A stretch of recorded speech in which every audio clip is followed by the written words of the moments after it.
তো আমি চলে এসেছিলাম, এটা বেলতলা গার্লস স্কুলের পাশে একদম। ক্লাবটার নাম হচ্ছে বেলতলা শক্তি সংঘ ক্লাব। আর পুজোর প্যান্ডেল থিমটা ছিল গোপী গাইন বাঘাবাইনের হীরক রাজার দেশে।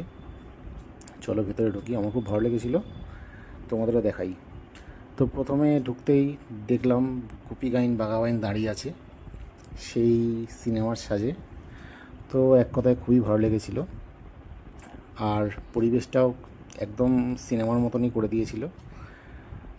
চারিদিকে সেই গাছপালা সবুজে ঘেরা, আর সেই মাটির তখনকার সাজ বেশ অনুযায়ী মাটির সব মডেল তৈরি করেছিল। আর এই হচ্ছে হীরক রাজার সেই সিংহাসন, যেখানে অনেক কাকের আনাগোনা ছিল।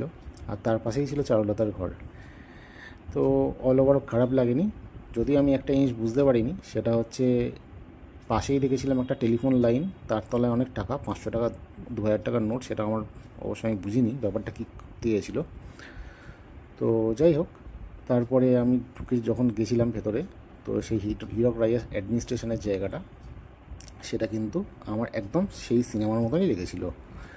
যথেষ্ট ভালো, যথেষ্ট সুন্দর। আর সেই ধন সম্পদের জায়গা, একদম মন ছুঁয়ে যাওয়া সেই সেই দিনগুলোর কথা মনে হচ্ছিল, যেন মনে হচ্ছিল সেই সিনেমায় বসে বসে দেখছি, সিনেমাটাই জীবন্ত হয়ে গেছিলো।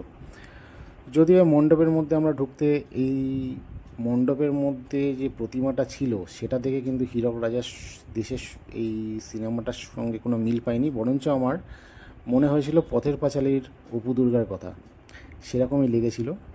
আর সেটাও খারাপ লাগেনি যদিও।